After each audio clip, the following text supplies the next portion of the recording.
the auditor. Thank you. So welcome everyone. Today is November, what's today's date? 12th. I'm joking. November 12th, 2020. And we have officially called this meeting to order for the November board meeting for Hope Public Charter School. So please, auditors, we welcome you to get started. Thank you. Colby, would you be able to enable the sharing? Yes, you have it. Okay, thank you.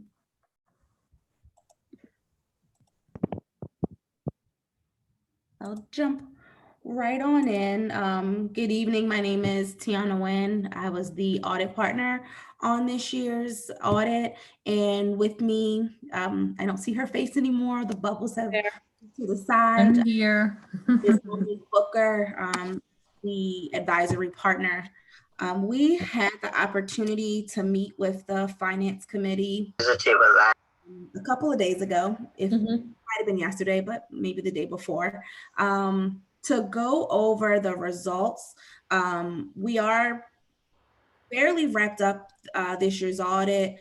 We were engaged to do the June 30, 2020 audit, which includes the preparation of the 990, as well as a review of your federal dollars. So an audit under uniform grant guidance.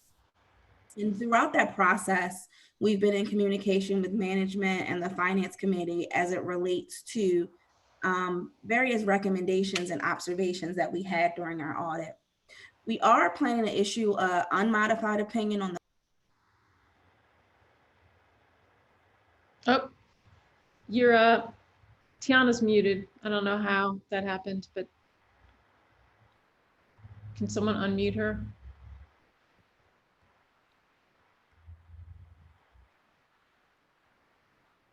There you go. I think you're ready. Okay.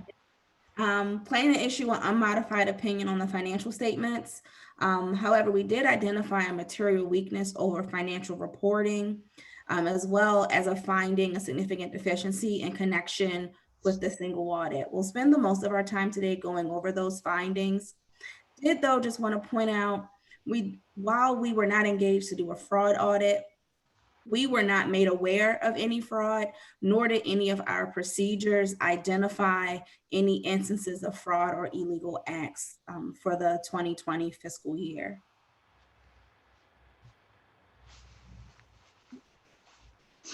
So the first finding that we have relates to the material weakness over financial reporting.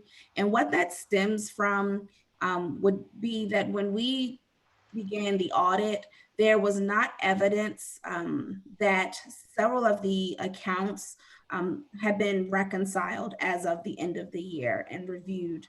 So basically the subsidiary information being reconciled back to the general ledger.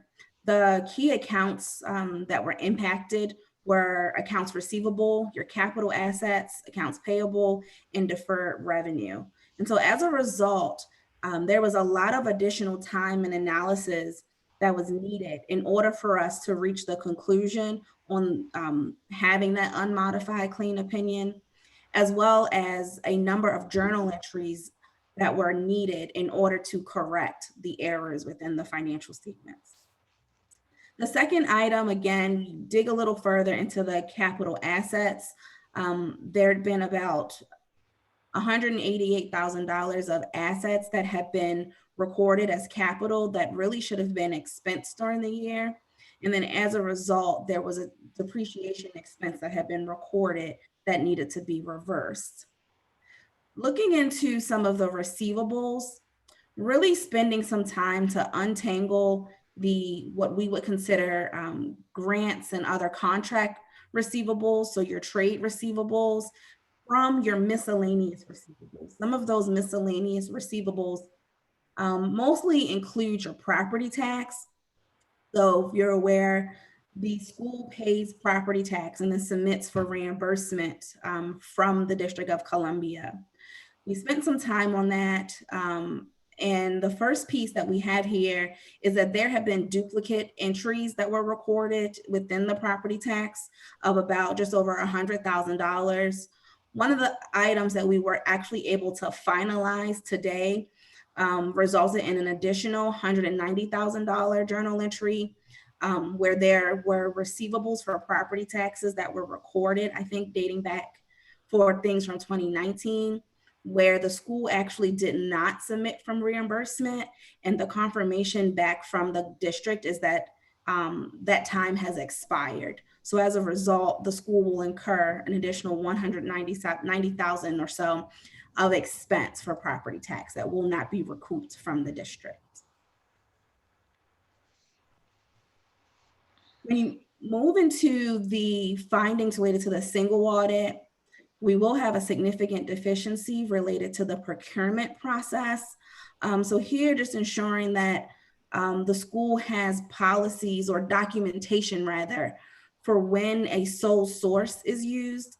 So the contract with Revolution Foods expired in the prior year and it was renewed, but there was no evidence or documentation of a full open competition or justification why a sole source vendor was used.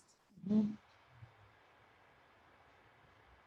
Some of the other recommendations and observations that we had during the year, when you look at the one that carries over from prior year, is just been the turnover that the school has seen over the last 2 to 3 years, which really, without having some of the documented policies and procedures in place, I believe it has made it a little bit challenging as the personnel have transitioned. So really just making sure that there's documented workflow of policies and procedures that can be followed as personnel are changing. With the Tolson General Ledger, just an administrative kind of housekeeping item to ensure that you have clear logical descriptions within the general ledger. We found that as we were trying to untangle, if you will, some of the transactions, it took some additional time on management's behalf to follow the audit trail because the descriptions that were used weren't always clear, causing some additional legwork needed. And then there was just one instance in the payroll. If you recall from the prior year, or the prior 2 years, we'd had findings where we weren't able to locate personnel records.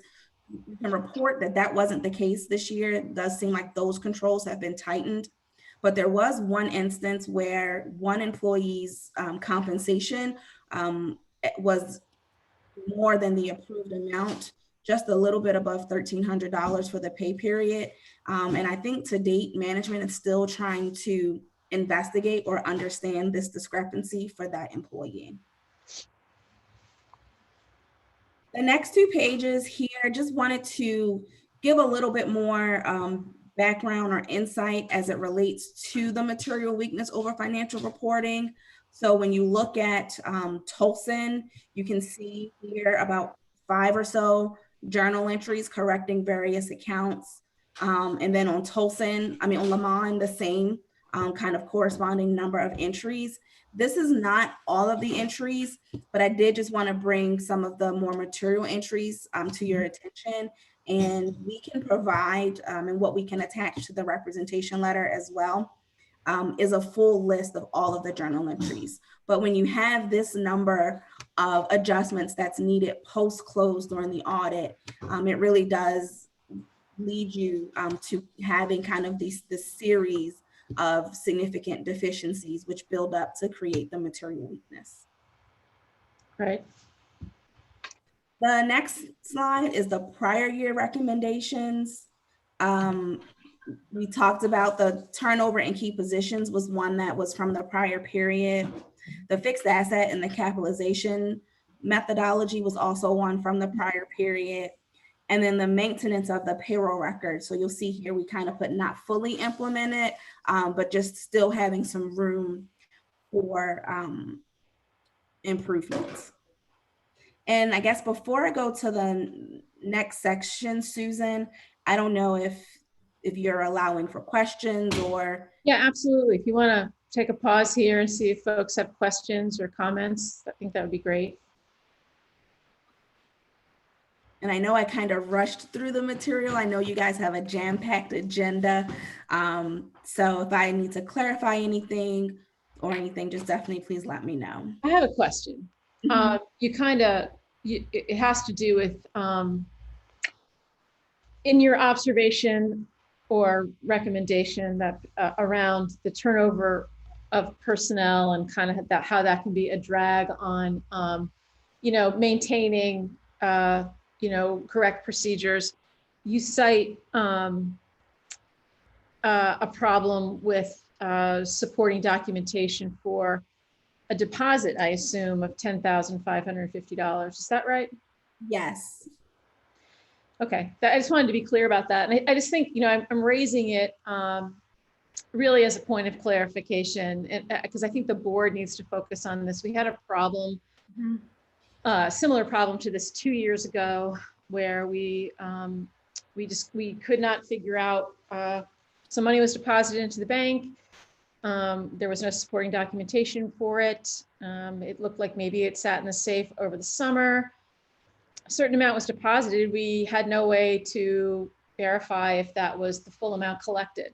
And so that is, it's just, it's a little disconcerting that this has cropped up again as a potential problem. So I just really wanted to flag that. I wasn't, I certainly understand your larger point in that observation. I think there is an ongoing challenge with leadership turnover and personnel turnover, where some of these things that we think are buttoned up, unbuttoned again. Anyway, that's all. And to your point here, so for example, little history, this was a transaction that might have happened in September, October of 2019. So the folks we worked with to close out the audit certainly wouldn't have, they weren't here for that. But then when you look at the general ledger and the descriptions of those deposits, it was also kind of unable to just read it and, see aftercare deposit, school lunch deposit. So just kind of full circle, being able to have some of those items in place. And then it really shouldn't matter who's, going to pull the support or who's doing the month end or year end close. That person kind of have, some breadcrumbs to get them to the right answer. When you got so there. So I have one question, if it's okay, Susan. Absolutely. Go right ahead, Chris. Sorry. These out of 25, so the 2 out of 25 for the revenue selections and the 1 out of 25 issue for the compensation, that means you basically like spot checked and picked 25 at random, and we found issues amongst these 25? Exactly. The revenue ones, those transactions are a little bit more judgmental in nature. So when we were looking at the general ledger, those were ones that we probably pulled because of the way they were coded. The payroll transactions do tend to be a little bit more random. But yeah, so for the payroll 1 out of 25 is where we came across an error or undifferentiated amount. How many? So for the payroll, then out of how many? You picked 25. How many did you have available to you? I guess is what I'm curious about. Do you mean in terms of like what's the full population of payroll? Yeah. Now, I don't know if Stephanie or I don't have that number offhand, but Stephanie. Okay. I'm sorry, I couldn't make it out. Would be the full personnel. Yep. Full. Okay. So we're selecting from the personnel and the number of pay periods that they had during the year. Okay. And then the last question I have, do 1376, is that a one-time payment, or is that something where the compensation was over time equaled 1376? Nope. So the reason we brought that to your attention, so if that person was supposed to make $2,000, they made $3,376. And Okay. Right, for that pay period, right? Yes, I think it was 1 pay period. Yeah. I have just jumping in. Sorry. Oh, sorry. Go ahead, Chris. No, that's all I have. I just want some clarification on this. Oh, thanks. So I have a clarifying question about the staff pool. Did you pull this one out of 25 based on the total number of employees per campus or the total number of employees from both campuses? From both campuses. Okay. And the one with the revenue selections was done the same way too? Was from both campuses or one campus? Okay. Across all the campuses. Thanks. So I'm just trying to understand the history behind the ledger. So is it safe to assume that this has always been the practice, or did this change recently? Because I'm wondering if the funds that are being collected are not recorded properly, how does that fit into the chart of accounts overall anyway? I mean, over the last couple of years, or how has that been functioning? I'm not sure that I could answer if it's always been that way. I just know that for the accounts, when we were trying to find out, okay, well, what's this miscellaneous receivable or what's this miscellaneous deposit, what kept coming up time and time again for this year was it took more time because the descriptions of the journal entries were not clear. And oftentimes they were journal entries as instead of, a direct Right. entry. So what we were even selecting was potentially the correction of, and then that correction wasn't clear. So it's hard to say whether or not it's always been that way, or if, haphazardly we came across it this year and we just kept kind of hitting that as a roadblock. So that potentially means that even the chart of accounts is compromised then, or could mean that the chart of accounts is compromised. Yeah, I mean, it was coded. It was just that, when the journal entry was made to, let's say, even if that chart of accounts was a proper, account that it hit, it just didn't leave a good trail for someone coming behind to understand it. So I don't know if it's so much an issue with the way that the chart of accounts is set up. I think it's just lack of adequate documentation or information provided so that someone else coming in could understand what that person did. Okay. Yeah, and that's the, I mean, and that's really the documentation item, right? Yeah. Right, exactly. And that's the whole point of documentation. Yeah, exactly. Yeah, that's what So I if was someone else comes referring, behind right. you. And that's why we have auditors come behind us, because it's just really important. I mean, I think what you're driving at, Rebecca, is, and is that, there's a more material, problem within the general ledger. And, I know that EdOps and Anna and Don, and people have spent a lot of time trying to clean it up. There was at least an 18-month cleanup at one point, and I think things look pretty darn tidy after that. And I do think it goes back to this turnover issue where, this Stephanie's position was vacant for a long time. And I think it's just challenging when there's so many transactions and there's lots of players. There's what Imagine does, there's what school personnel do, there's what EdOps does. It's really important that those descriptions and that backup is provided, because you just can't, it's just so hard to verify what's going on if it's not clean like that. So anyway, that's kind of, I've been chewing on this for a couple of days too, Tiana, since we met. And, I just think it's important that, going forward, the board has a better understanding also of who's responsible for what, and just, trying to help ensure that, there's close coordination and there's good oversight, and, they have what they need to do their jobs well. And Susan, if I may I take a moment to say something, please? I just wanted to say, definitely, I wanted to thank the auditors, the board, Don, Dan, and everybody on the LEA team who had a role in providing some support document and helping the audit along the way. Definitely walking into the door, I noticed that the LEA does have internal controls in place that definitely the turnover in the position, my onboarding, and it's probably the most horrific time in anybody's career in terms of coming in the pandemic. All of that definitely affected the work As an accountant, it's every accountant's desire to have a clean audit report. Even though some of these things happen before my time sitting in this seat, I have to take a joint responsibility in helping to turn these things around. The material weaknesses, obviously, we've taken the recommendations that the auditors have made. I've immediately began coordinating internally, externally, with our partners with EdOps, devising more policy and procedures in terms of closing.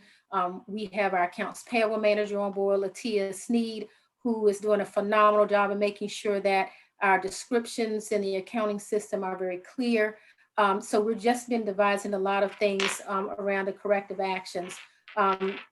Even in terms of the significant deficiency over the procurement matter, definitely acknowledging that we have process and procedures in place, but again, getting proper training on understanding the CFR, coming on board as the director of operations, that will be realigned to me, will be providing more oversight, more training. So again, I came in towards the end. It was a learning curve for me as well, but as we've entered into the new fiscal year, we're definitely aligning those things immediately for much better audit report for next year. I just have one Thanks, other Stephanie. question. Thank you, Stephanie, about that $190,000. So is Imagine taking responsibility for that money? Imagine will. Thank you. So let's just make sure we document that in the minutes. Thanks, Don. Welcome. Susan, I wanted to make a comment about the general ledger and the Sure. and the deposits. The deposits first. A number of us spent hours looking for the documentation. It would be typical of Anna to have included the documentation.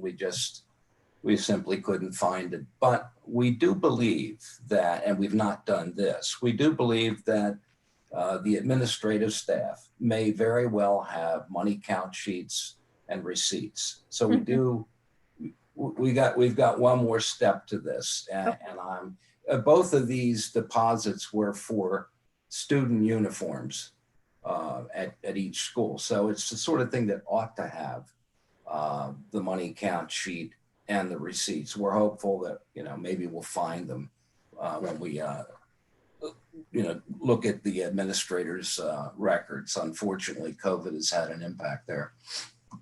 And the only other thing I was going to say was about the general ledger transactions. In a way, this is so basic if you're an accountant. I've made thousands of journal entries, and every time I've rushed to get it done, which is typical, sometimes you just have so much to do, you want to get the journal entry done. When I go back later, months later, frequently I have no idea what it was that I did. So it's a fundamental basic practice.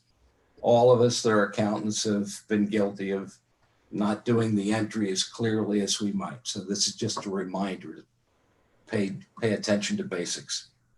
Yeah, I agree. Does anyone else have anything for Tiana and Monique? Tiana, did you want to go further? Did you have something else you wanted to share? The only thing I would share, and I know you guys are tight on time, included in the package was a full draft of the financial statements. Because we concluded on the property tax issue today, that draft did not reflect that journal entry. So we will be circulating an updated draft to reduce, if you look at the slide here, included in this $750,000, we'll be writing that down or adjusting it for the $190,000. Okay. And so just overall, some of the high level changes in the financials, property tax was one of them. We did notice some increases in those receivables there. And I just think it was due to the timing delay on the submissions to the district, and ultimately resulted in some that were not submitted timely. Mm-hmm. Overall, there were some declines in your revenue, both from a per pupil perspective, as well as federal. those are going to be directly correlated to the decline in enrollment. So about 740 students to 700 or so in 2020. And then with things like your USDA, as a result of the school closure that took place from COVID, also saw some very significant declines in some of the other federal entitlement grants. Right. The expenses, although usually heavily correlated to enrollment, there was a lot of investments that were made during the year to take the school to be able to handle distance learning. So quite a bit of it, investments in iPads or computers and the Chromebooks and things that were needed to move to remote learning. So unfortunately, even though there were some of those declines in revenues, the expenses weren't able to, to align the same way. Right. And the only other thing, I think there's some miscellaneous income increase here, and that is a result of there was a decision made during the year to move the cash account from just a kind of plain old cash to an interest earning account. So you really did pick up about $30,000 or $40,000 or so of interest during the year from a money market account. That's really all that I would include. Oh, on the single audit, again, I kind of covered the grants or the results. The grant that we selected for testing was the USDA grant.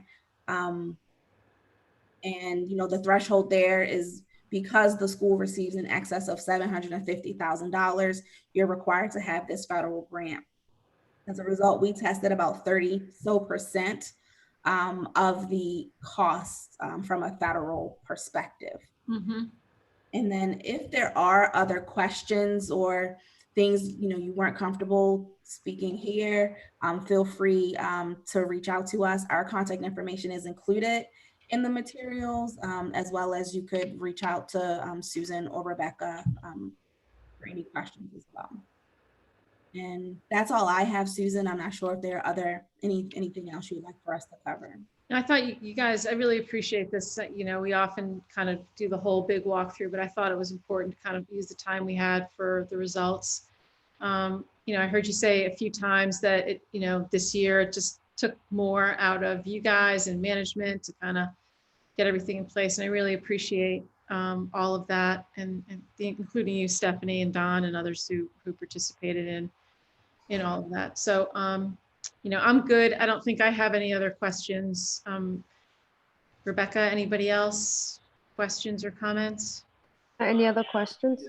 Not on my part. And I just wanted to just mention that if there's anything else that needs to be conveyed at length, I'm willing to, just create time for that if there's a need to do that at this point or at a later time. So the only thing I would add is Tiana said that we have this one more adjustment. So once we send out the updated financial statements, if there is need for, another meeting, whether it's a subset of this board to talk through those results more, we are definitely open to doing that because once that adjustment is made, you will see the impact that it has when you're changing that asset. So, but we would like to go ahead and get that adjustment made and share that information. And we're open to going through that information in any more detail. Monique, would we need another meeting for the board to accept the financial statements once that adjustment is made? Yep, it probably could be done at a committee level, but you're right. Typically, at least some subset of the board would need to, I guess, acknowledge. Yeah, I think we do. I think, what do? We accept I forget what we do, something like that. It's a weird language, but yes, we need to do that. It's sent to the board in advance to review, then a copy is usually given out, if we were meeting in person, and we vote to accept it. Mm-hmm. So it's sent in advance for advanced review. Mm-hmm. And I think it'll be definitely helpful to have another open session on this after the adjustments have been made and after we've investigated the overcompensation, in addition to the ledger issues, to just really make sure that we are in compliance with the Open Meetings Act, that these are federal or public dollars, rather, state and federal public dollars. And it's important that the public is aware of these discrepancies around public dollars. Yeah, so we'll have to figure that. We'll have to figure. Yeah, we have to figure it out, but it will happen. Yeah, so we need to get this into the Public Charter School Board by December 1. Yep. So from a timing perspective, now that we have that final adjustment, we will begin to finalize our internal QC procedures. And I'm hoping that by the middle of next week, I can have a pretty good draft that I believe is the final draft. Okay. And we can get that circulated. And we technically have until the Tuesday after Thanksgiving to get that finalized. But we can get that done sooner if you are able to review it and get everyone's approval. Okay. Yeah, and I think that also includes the record of the open competition that actually took place with the vendor as well. And if we don't have that information, then it's documented as not having a record of it. And I mean, from your auditor standpoint, I'll let you all decide how you document that, but at least we've identified these things as gaps in the budget that the audit that needs to be addressed. Yes, so included in the draft report will be 2 findings. Finding number 1 will be the material weakness or financial reporting, and it will summarize those 4 accounts that weren't properly reconciled. And then finding number 2 will refer to the procurement. And right now we have a draft of management's response that will be included within the report. That response is required to be on the school's letterhead. And when we circulate that draft to you for review, that will also be included. And those will be the only 2 public, if you will, observations that will be filed with the Federal Clearinghouse. Mm-hmm. Mm-hmm. And I think Stephanie has gotten started on that. I saw something, I read something Yes, earlier on that. Yeah, we have a draft of that. Okay, thank you so much. Well, we'll keep you, we'll figure out when we're going to schedule this for, how we're going to do it to make sure that we have enough time to get this thing turned in on time while being in compliance with the Open Meetings Act. And, you know, got like this window that's like this big, I think, at this point. But anyway, yeah, thanks so much, you guys.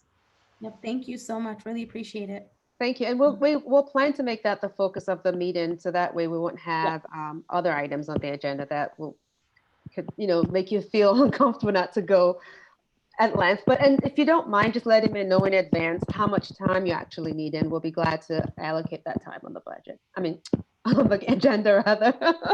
Will do. Okay, thanks, Tiana. Thank you, Monique.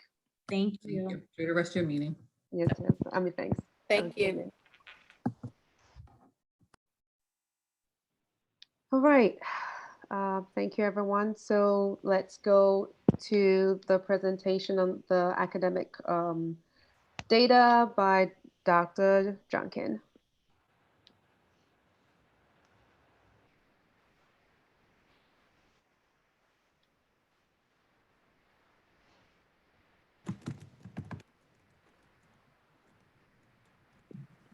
Dr. Yunker, do you have a presentation? Good afternoon.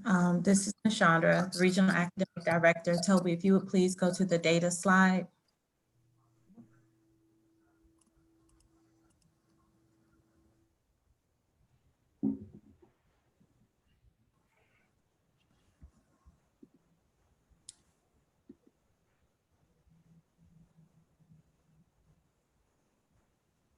Okay, so the information that you all are viewing here is the trend data for our campuses, both of our campuses, and the data begins with our 2014-2015 school year. And what you should see are the number of students that were enrolled in grades K through 5.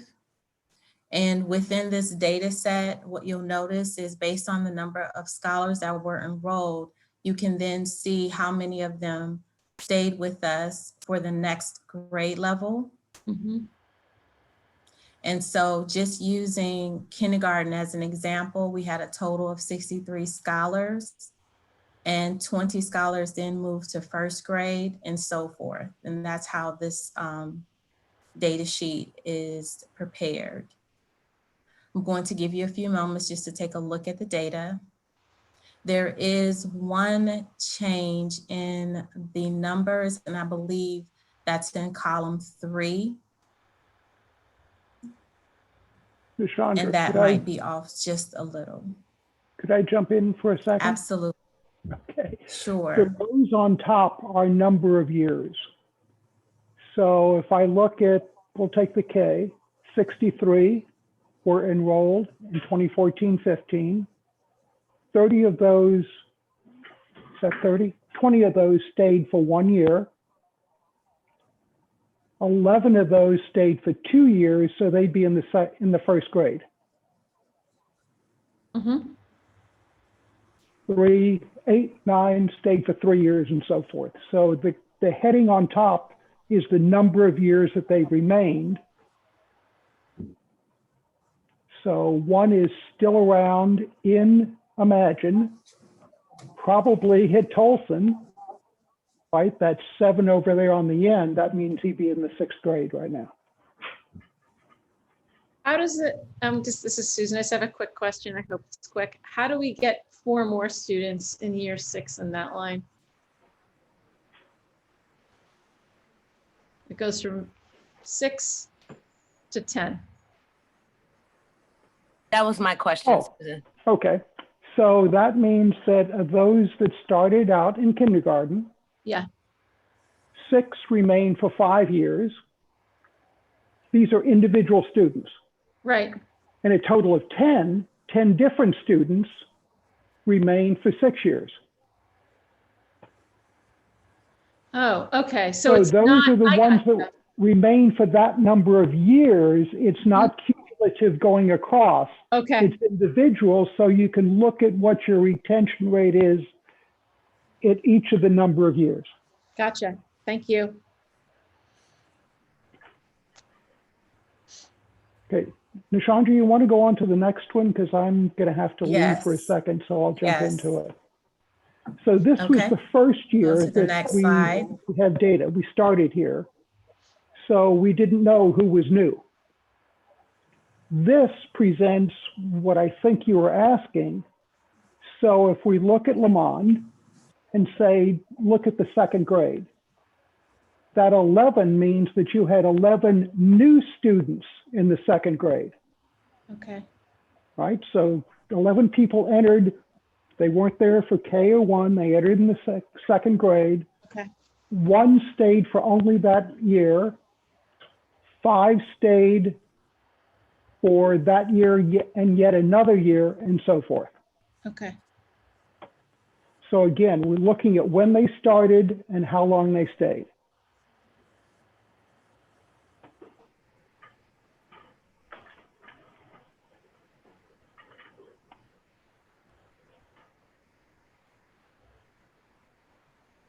But not necessarily tracking the individual student, just the number of students per year.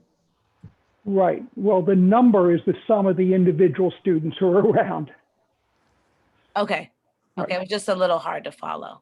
Yeah, I can understand.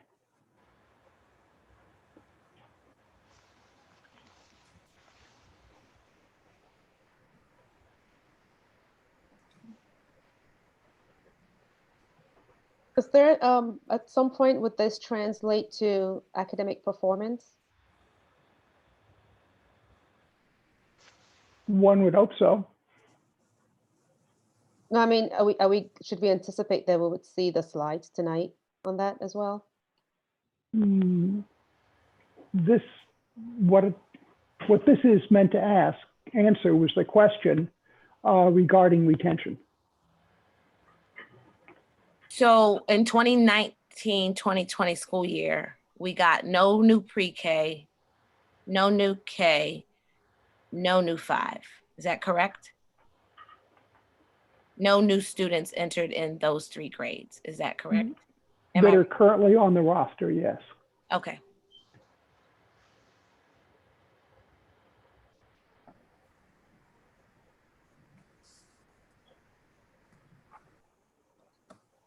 And this is both campuses, or is this just Lamont? Both campuses. This is both campuses. This is Lamont, and then the next portion down will be Tolson. Okay. But some of those students that stayed at Lamont for more than the 5th grade would be in Tolson. Right, which, yeah, that makes sense. Right. So school year 2018, 2019, Tolson got no new students in grades 2 through 8. Unless it's on the next slide. Unless it is that, does the slide continue? And I just didn't see it. Okay. Yeah. Wait. Yeah. Okay. Yeah. Okay. Okay. I think one of the things that the board is interested in learning is how these students are doing academically. So these students who joined, and maybe it's just that one student who stayed to the 7th grade or the 5th grade, or the very few students who stayed for 5 years or for 3 years, how are they performing academically in comparison to the other students? That would be a good Right. thing to see. So, Yeah. so what we can do is I do have a display that will give you same students over 3 years. That would be fabulous. If that would be great if it also includes their academic progress. So that way we That's can. what I mean. Yeah, Yes. okay. Okay. Yeah, that would be helpful for me anyway. And we're trying to get that one really into sync over a period of 3 to 4 years, selecting the same student and showing them each of the separate years is a fun challenge. I'm crazy that way. But that would be really helpful for the academic excellence committee, because that's something we can discuss more deeply at the committee level and then report back to the board about, if that makes sense, Rebecca. Right. Absolutely, that was the request. That was the trend data request. So since we don't have that, let's answer the question that we do have the data for. Okay. So the question is, well, one, there's 2 questions. What are our retention rates? These aren't rates, technically, we can turn them into rates. So what is our retention? But then the more important question is, how are we doing in retention? That's one we can answer with this. And so that's really what this is trying to show them. So how are we doing it, retaining our students? Now, this display can be changed into rates real easy. There's an option under display, but the answer to the general question is, how are we doing retaining our students? I must apologize. I really do need to leave. I'm pushing my travel time to a Beacon Council meeting, but it's been a pleasure talking with you. And if there's questions that you have, that Nishandra and I have gone over this, so I'm sure she's capable of answering them. But if you have something further, feel free to reach out. Nishandra, Chris, they all know how to get in touch with me. Thank you, Dr. Thank Yankin. you. Thank you, Dr. Yankin. So about Have a great evening. You too. About 2 or 3 board meetings ago, we did look at enrollment data over a period of 10 years, which has similar trends to this. We're not doing good at all. We're just not doing well at all. We're not retaining students. So that's why I was surprised that we brought this data up just in another format, which is still telling the same story, that we're not doing well on enrollment or retention. Yeah, it doesn't look good. I mean, the years that I'm just looking at key years that it does look really great, and then I'm looking at other years where it's not so great, and the trend is definitely trending down. Like, if that makes sense. Yeah, I mean, I think there's a couple. If we can scroll up to another slide with some of the other, one of the 2 previous ones.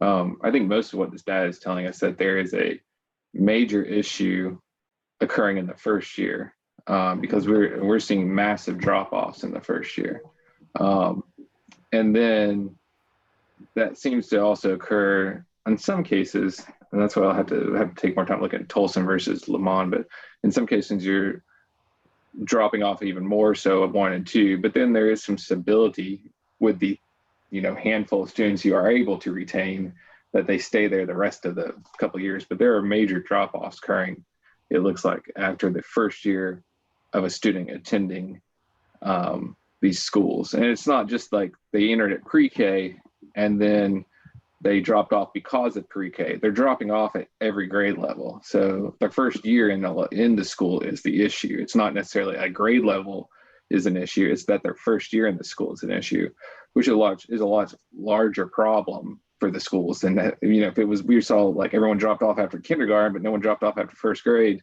or second in these other numbers when they join, you could be like, well, maybe there's a kindergarten issue here. What's going on? But that's not what we're seeing. They're seeing drop-offs after their first year consistently across grades for the most part.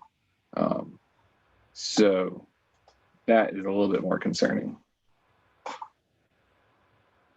And I think that speaks to their experience, right? If you're somewhere for a year and, you either decide whether or not to stay at that point. That first year tells a lot. That's when you either, build a community and see the results, or you don't. Yeah, and I think now pairing this with what hopefully we can get is the academic side of the data, then you can see, well, is there also, are we seeing drop-offs in academics as well, that then, you can say, well, if you're seeing a drop-off in the first year, and you might be seeing a drop-off academically, but there is something about retention here that, so these numbers are pretty large, that would be to a degree. And it might not necessarily be a drop-off in academics.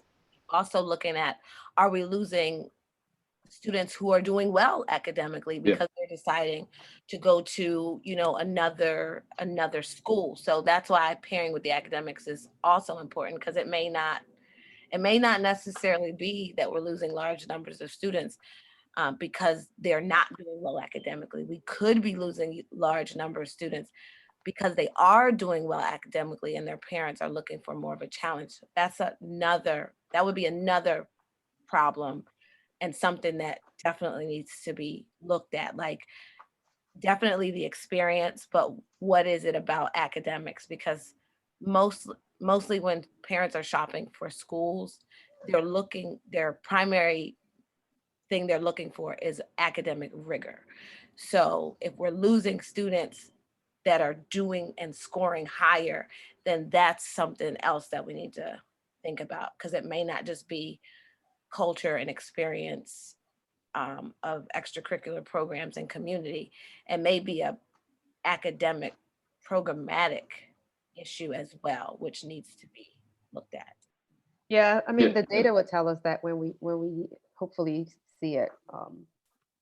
And I will say Tolson's doing better than Lamont in retention. And competition probably plays into that as well. There are a lot more schools around Lamont. We've always known maintaining student enrollment at Lamont's been difficult. So there's a lot that's probably going into it as well. But because the numbers of Tolson are not as bad, there's drop-offs, but not nearly as what it looked like Lamont was seeing. But it does seem we have a retention issue. Now, that's all this kind of tells us. And that it's worse at Lamont, which we always knew, but I don't think we can get to why we have the retention issue until we have more of that data behind it. So I know that some point we talked about having the enrollment team share some data on why students are leaving. I know we talked about where they were going, where a lot of them were going, but if we could just do a word cloud or something of that sort to get a sense of why they leave based on their exit interviews, I think that would be helpful at some point. Rebecca, I have that on an action item. Okay, thank you, Stephanie.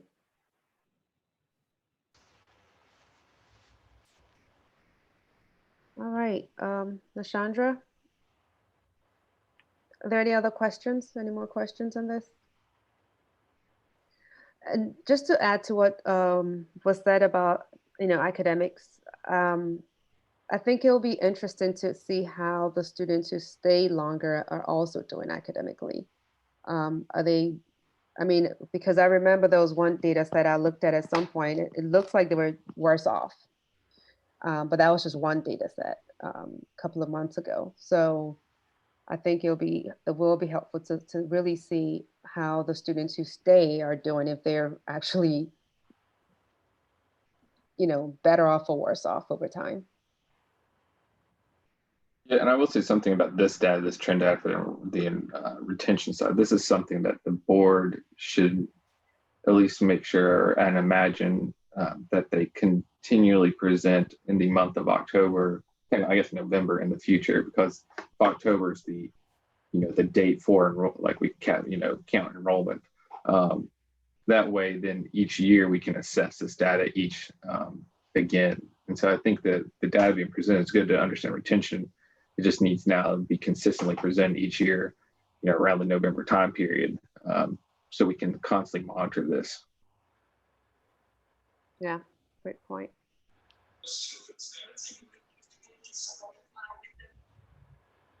Okay. Nashandra, are you there? Yes, I'm here. Okay. What else do you have for us? So we can back up to the beginning of the presentation, please. On our last call, there was a question around connections. And so just wanted to go through and provide some information that will be helpful for everyone as far as making some connections. So on this particular slide, with regards to the academic, we've had a focus area around curriculum. If you look under the goals, you will see that we started doing work on building unit plans, and we've been continuing with our work with focus skills and focus tests. The building of the unit plans, we dialed that back because it became a little bit much for teachers, as for some, it's their first time doing that type of work. So we slowed that work down, but we have not necessarily stopped the work, just so that's there to show that there was an investment in that particular area. Under the action plan, you have the board rise up resources and my resources that I've established as well. So you will be receiving that information so you can peruse through it in a more thorough way. But what we've been working on is chunking practice and guiding teachers through the development of not only just the units, but how to infuse the focus skills and the focus tests into their weekly lessons.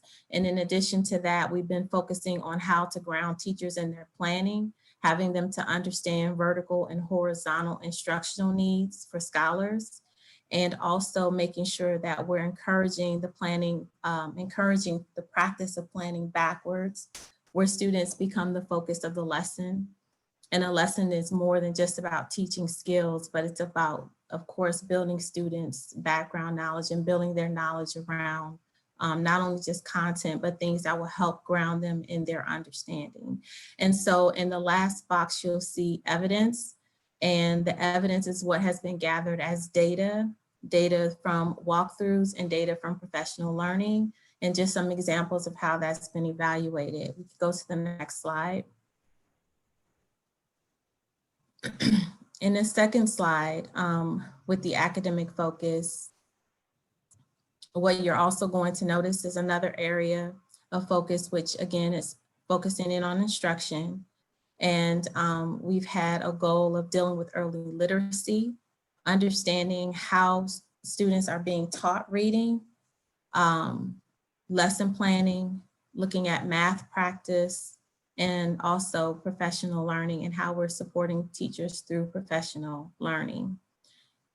In the action area, the things that are attached in the slide as links were resources that have been provided to teachers to support them, along with leadership, along with myself, along with the coaches.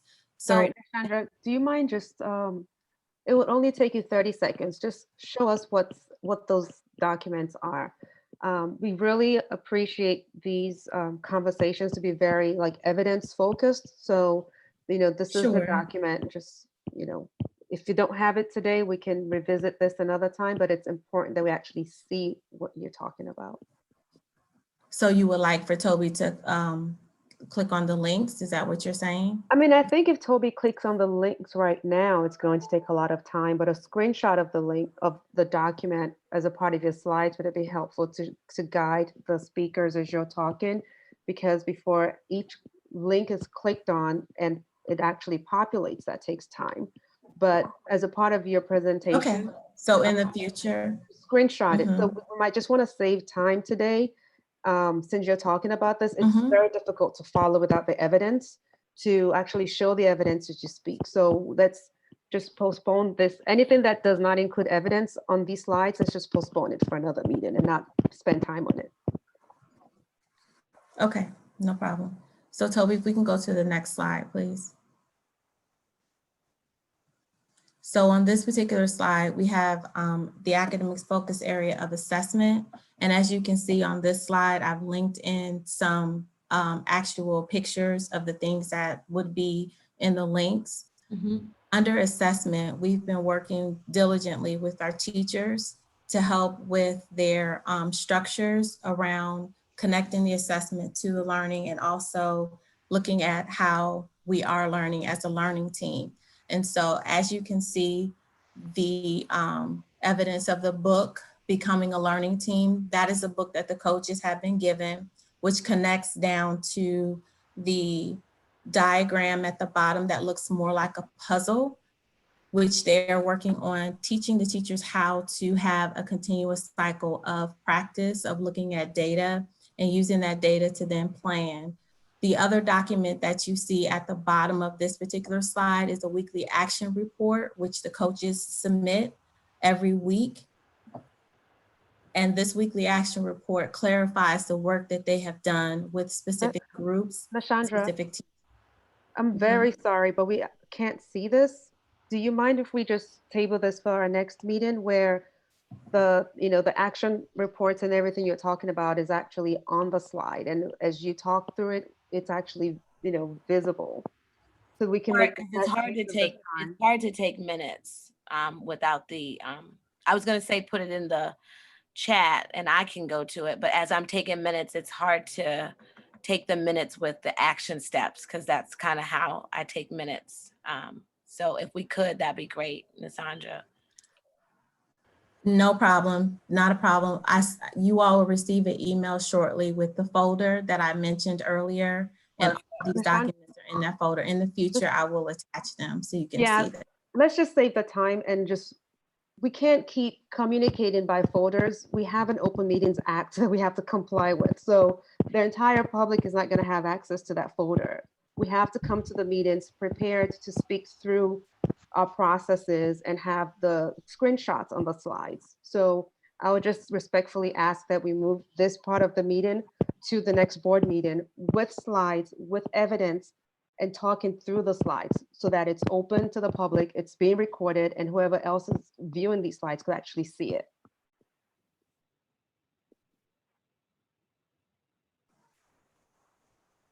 Okay, thank you. Thank you. So let's just move to the next item on the agenda. Do we have any updates on operations and facilities? So we've spoken primary updates on operation and facilities. We've spoken a little last week about, but speaking out of place, facilities is Dave. I'm thinking operations where facilities is Dave. So sorry.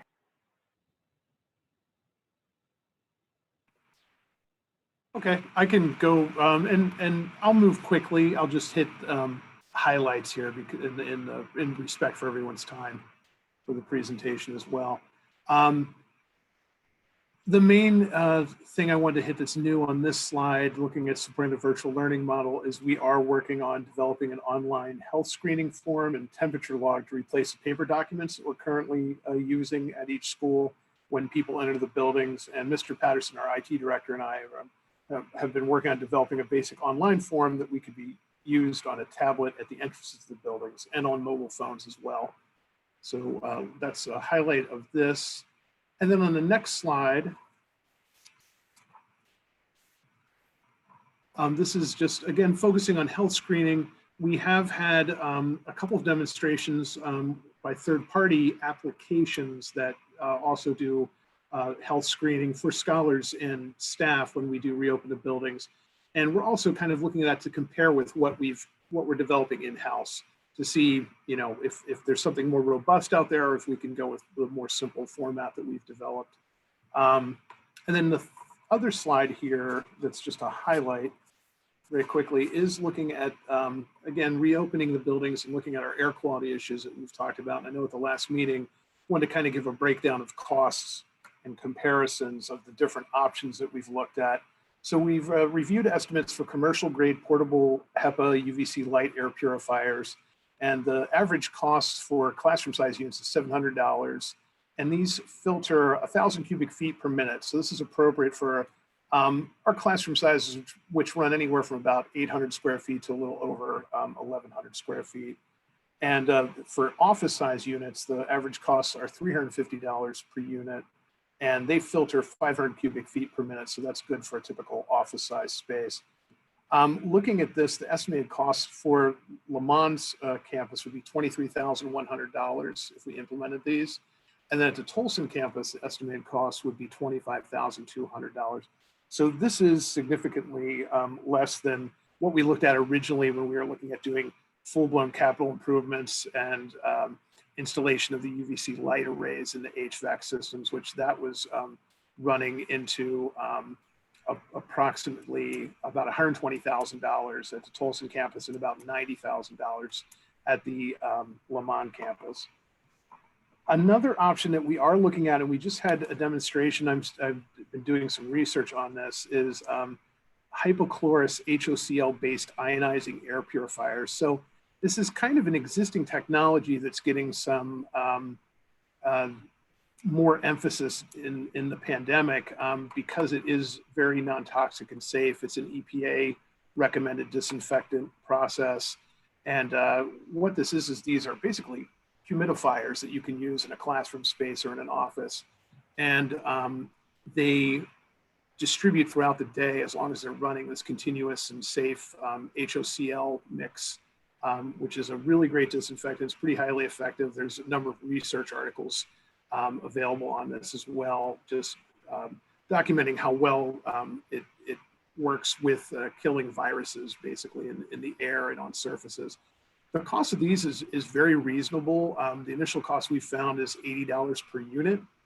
And where you do have costs is that we do have to purchase disinfectant throughout the year, this HOCl disinfectant mix, which is $12.99 a gallon is the pricing that we're finding for it right now. Now, 1 gallon can disinfect for 30 hours, so it's fairly cost effective. It would be a little bit less expense is what I've estimated out for each campus. So Lamond's campus would be about $22,544. If we open in February, I basically framed it out from February through the end of the school year. And then the Tolson campus would be about $23,004. So we're still kind of weighing these options, but this is what we've kind of narrowed it down to. We're also going to have hand sanitizing stations installed at the entrances of each classroom. And really, I think that's basically the new stuff from the prior meeting. I don't want to, retread over ground. We did, if you can go to the next slide, Toby. We have finalized locations of the isolation rooms in the Lamond and Tolson buildings. So in the Tolson building, it will be in the media center, and we are going to order medical grade barriers that are available that we can block off a part of the media center there that actually has an outside entrance. So we can have easy exit of people if they are ill and need to be isolated so that they can leave the building pretty quickly without, going throughout other parts of the building. And then at the Lamond level, there is a space that has been used as office space over time, and also I think for some small group instruction that's on the Kansas Avenue side of the building on the Lamond lower level. And it has easy access again to outside exits and has lavatories fairly close. So we've identified that as the isolation room. And we'll be installing some medical grade barriers there as well. So great news about this is that has allowed us to cut some of the budget that we looked at last month. That this is, knowing that we don't have to actually frame out permanent spaces in the buildings is going to save some costs as well. And then the final slide was just a quick overview of the Tolson campus site improvements. Paving for the additional paving is going to start on Monday. We were going to start it yesterday, but the weather has pushed that back a couple days. And we are looking at a good bit of work being done in December. And then final surfacing will happen in the spring once we get back to a warmer temperature for that time to cure for the acrylic surfacing. That's what I have on from facilities. Any questions? I have a couple questions. So just for the purpose of minutes taking, what group is going to be responsible for deciding which HVAC system we decide to go with? And also what's the date that you plan to make that decision? And then also the installation of the hand sanitizers, and I believe it was something else you said you were going to install. I just need dates for that stuff, and just for the purposes of the minutes, if that makes sense. Okay. The decision making, I mean, I can offer those recommendations. I know the board, we're still finalizing the budget for these reopening costs, and I know that's still under process, but I mean, ideally we should get this decided, I'd say no later than December 1st, just so that we do have time for ordering and installation of either the HEPA units or the HOCl air purifier units. Installation is very nominal because they are portable and just require, plug into existing electrical in the classrooms. So we do need to make that decision here fairly soon. The window is getting smaller for that. I'm sorry, what was the other question? The other question was the insulate. Well, I just want to make sure the decision will be a combination of the board and Imagine to collectively decide. And is that happening at a separate meeting? Like, when is that decision? Like, how is that decision going to be communicated? Is it? I think, Stephanie, that would be part of the finance committee. Okay. Correct? I believe so, yes. Okay, I just want to properly document it in the minutes. So it's a combination of the finance committee, board, finance committee, and Imagine to make that decision, hopefully by December 1st, because the window is getting smaller, is what you said, correct? Correct.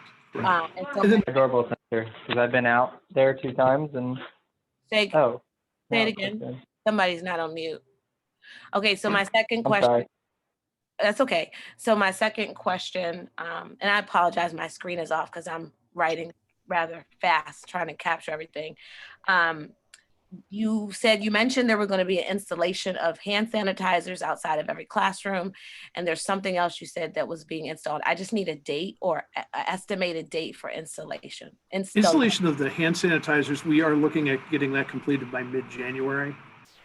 Part of that is that depending on which service we go with, we don't want to, if it's a service that basically provides the disinfectant as well on a monthly or weekly basis, we don't want to install them too early and have them have us basically paying for disinfectant when we're not using it in the buildings for the hand sanitizer. And the other item might have been the medical grade barriers. I don't know. Yes. Oh, correct. Yeah, those would also be, ideally, we would have them installed by the first week in January. I don't have my project plan open right in front of me, but I can provide that information to the board. I can put estimate. Okay. Thank you. For a reflection of the minutes. Sure, thank you. So I just had one follow-up question. I noticed that there was maybe I didn't see it, but a cost implication for the hand sanitizer stations. So there was a cost implication for the HVAC and the other option you mentioned, but I didn't see one for the hand sanitizer stations. I need to go back and look at the budget. I believe that I'd rolled that into actually PPE costs in the original budget, but I can go back and review that and send an update out to the board if there's any difference in that. Okay. Yeah. Thanks. This is Susan. Can I ask a question, Rebecca? Absolutely, yes, please. So Dave, I know we had like, the killer budget that had like all of this, obviously sold improvements. Then I think we had a budget that whacked that down considerably. Now, this is what you're proposing now is additional. Is the budget going to be lower than the last one I looked at, the revised, or is it still? No, it's virtually the same. Okay. If we do go with those HOCL units, Mhm. there's a little bit of a cost difference. Stephanie and I just had a conversation about this earlier in the evening. There would be a slight cost savings. Yeah. It's about a few $1,000s per school. Right. So Okay. it's not significant at this time. Okay. But That's certainly great. trying to be as cost aware as we can. Sure. Yep. I just really appreciate you hanging in there and continuing to look for options that we can afford and live with and work. So And that are safe. Yeah. That's the main consideration. Absolutely. Thank you. Mhm. Yeah. Any other questions? All right. So we'll move to the next item on the agenda. Mr. Miller, do you have the academic monitoring tool to present today? Yeah, so I'm not going to present the actual tool, but I'll just talk about maybe some trends that we've been noticing and looking at during our discussions, doing my check-ins with the principals on a weekly basis. So Toby, bring that up while I start talking. So the monthly monitoring tool, we're building it in as part of our conversations around teaching and learning and some of the other areas that are on the tool, because what we ultimately want to do is have schools be reflective of their work and to look at their growth or their growth areas from month to month. So being that the Q1 just ended and that we're sort of, doing report cards and meeting with parents, this has been a great time for us to sort of look back on where we've, started and where we are now. So the biggest buckets that we see is that our attendance has sort of fluctuated since September, but it is beginning to increase. And so, if our kids aren't in front of us, then we can't teach them. So a lot of what we talked about tonight really comes down to, enrollment and attendance. So those two buckets are two areas that we really want to focus on and really want to build out teams to make sure our students are in front of the monitors on a daily basis. And when they're absent, they still have access to, instruction and, be able to turn in assignments on time. So the attendance plan that we have, or the attendance plan / SOP that is being developed and being rolled out, will identify those team members to make sure families stay in constant communication, to make sure students are in front of monitors.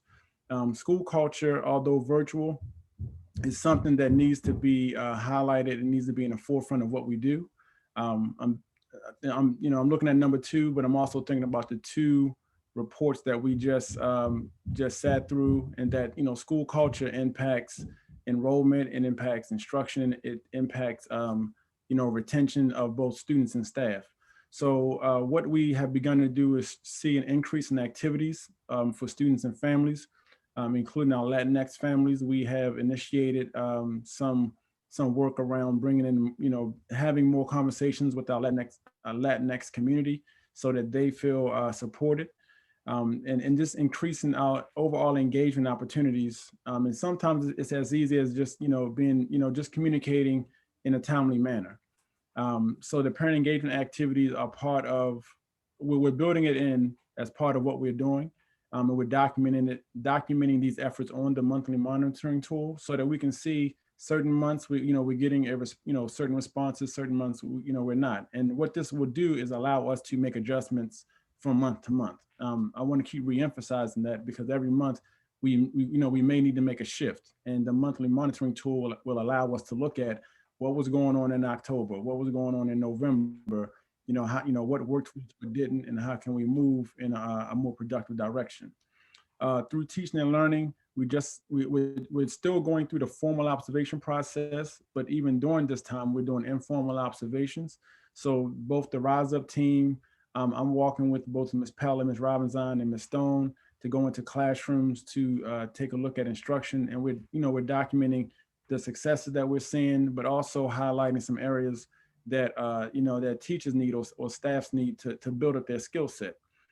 Being in a virtual setting, one thing that it needs to be highlighted is the level of difficulty that it takes to go from in-person learning to online learning while meeting, state standards. Like for a lot of instructors, that is a totally new area. So we want to give them some grace because nationally, all schools are trying to get it right. And so when we go into classrooms, we want to make sure that students understand the objective, they understand the standards, they understand the language so that they can meet the standards that the teachers are trying to give instruction to, and the teachers understand how to keep kids engaged, during the instructional time. I have an 8-year-old here in my house, so while I'm working during the day, we're constantly trying to keep him engaged. So I speak not only from an LEA academic director's seat, but also from a parent seat who is trying to keep his grandson engaged in the learning. So I do applaud teachers, and the monthly monitoring tool sort of documents the work and the efforts that we're doing to make sure they have what they need. So teaching and learning, again, we're going into classrooms, we're doing observations, we're having these feedback conversations, and we're connecting the dots not only through the formal observations but through the Rise Up work and Ms. Ellis and the Rise Up team. Lastly, again, using the tool during leadership meetings. So I meet with both Ms. Pella and Ms. Stone on a weekly basis, and this is one of our agenda items to make sure it stays in the forefront that we're documenting, this tool on a weekly basis, and then wrapping it up in a way and presenting it in a way that it tells a story. Because what we want to do is be able to look back and see, the story and write the story, from month to month. I know as a former school leader that between the months of November and March, schools take a different turn because of the weather, because of holidays.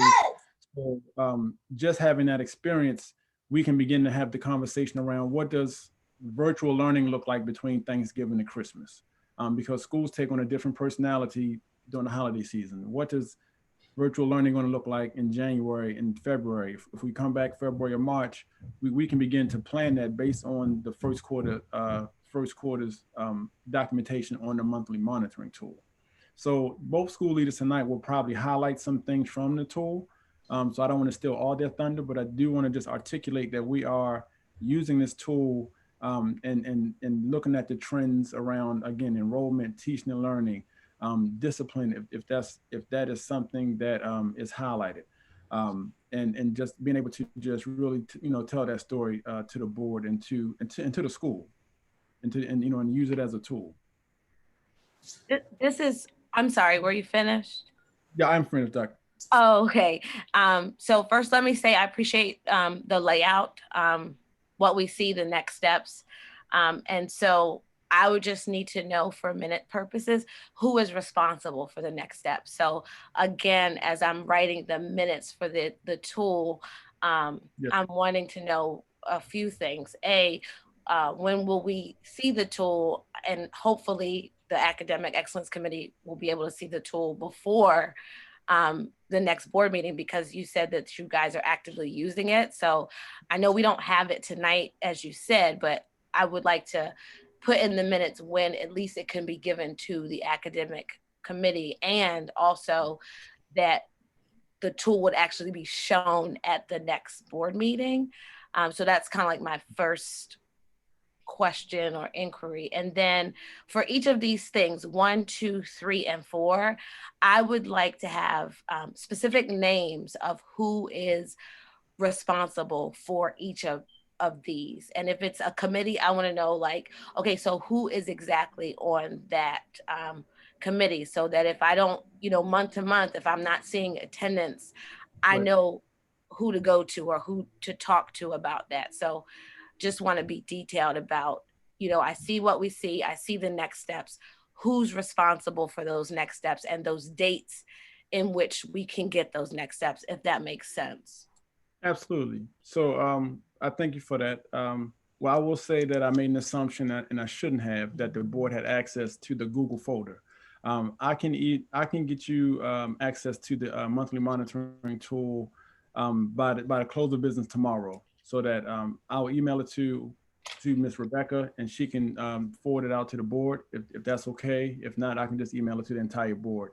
But it's an active living, document that that schools are using. So it's available. It's public. I think emailing it to Dana, because she's the academic excellence coordinator, and I don't think the whole board needs access. I think the job of the academic excellence committee is to make it succinct, because I know if Susan shared all the financial stuff with me, I would be like, this is like Chinese, what am I reading? Right. But definitely giving access to Dana, as she's the academic excellence coordinator, that would be great. And then in our meetings, we can disseminate the information that we feel is most pertinent to the board. I also think that next meeting, the actual tool should be shown, so that everybody on the board can see it. And I just want to establish this, that we have a Google Drive where I've requested that information be uploaded for documentation purposes and organization purposes, but this is a public school. These are public dollars. We have public accountability. So we have to come prepared to share whatever on the slide at the meeting. Now, there is a short amount of time that each committee or each person has to present, but that does not discount the fact that this information is not projected publicly where it's being recorded so anyone could see it. And if they want to request for additional information, they could email us to request for the slides. But I feel very uncomfortable with anyone saying, I'm going to email you this or email the board this. We have an Open Meetings Act. We have to comply by the act. So we are all responsible for reporting this information publicly to make sure that it's documented. Yes, please email it so we can look at it closely before the meeting or after, but we are still responsible for presenting this openly for everyone to see. Sure. I just like to establish that I really don't appreciate that, and I'd like us to just come prepared to the board meeting to present. Yes, we've talked about having concerns about very lengthy talks about things, but if the presentation is prepared, we just go straight to the important key points, and any additional information can be requested at a later date. But yes, maintain the standard practice of sharing the information with the board at least 48 hours so we can advance for our review. Maintain the practice of coming to the board meeting to share the information and not asking me that or mentioning that, oh, this will be emailed or look at the slides. Yes, we will look at the slides for certain things, but at a very high level, we should come prepared to share with the public. And I'm going to note that in the minutes that this document will be shared at the next meeting in order to be in compliance for the public forum, so that if there are any parents on the call tonight or any public members on the call tonight, please know that this information will be shared at the next board meeting so that we are in compliance. And so real quick, if you can just give me the names of the committee members responsible for action steps 1, 2, 3, and 4. Yeah, sure. So let me first apologize. I was trying to give a highlighted summary of the tool, but moving forward, we will have the tool available, Ms. Rebecca, for the board meeting. So I apologize again for not understanding exactly what the Open Meetings Act was asking. That's fine. And sorry not to cut you off. This slide is good, but it should be, accompanied by the actual facts, the data that shows what everybody's looking at. Yeah, the slide is excellent.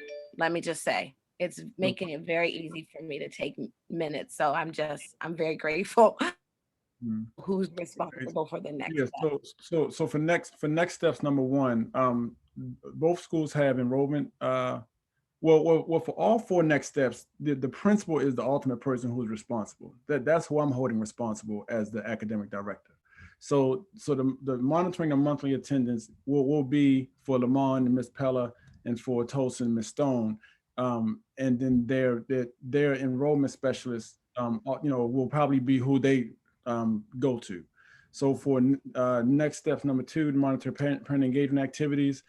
Again, school leaders are ultimately responsible. they both have staff members who lead the engagement work.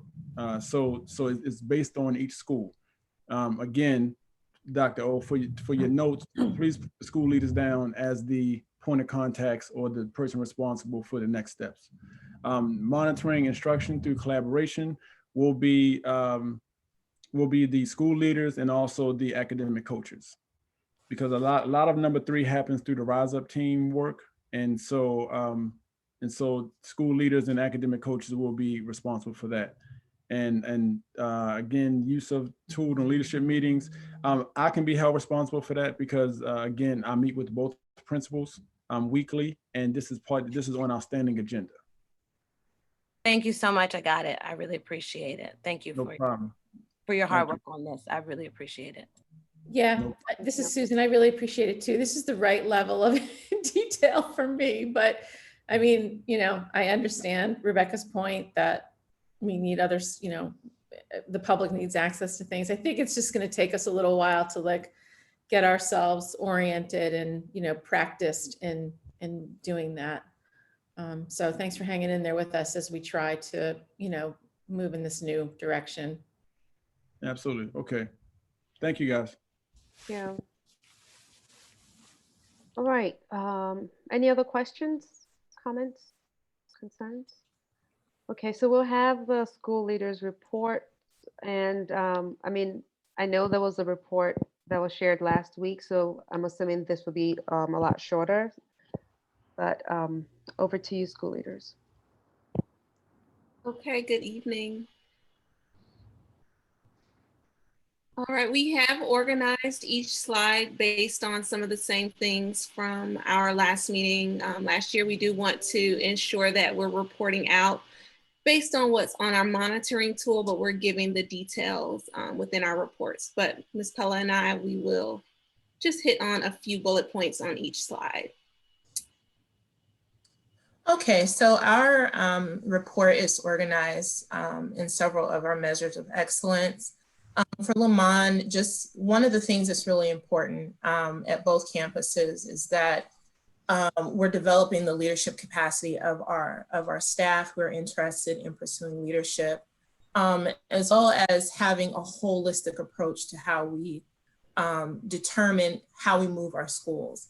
And so the Parent Choice Committee, I know there's some questions asked about who's on each committee. And when you do view the monitoring tool, we actually typed in each team member's name that was a part of that actual discussion, and actually using the monitoring tool for meeting minutes as well, just so that we're highlighting the accuracy of what we're doing.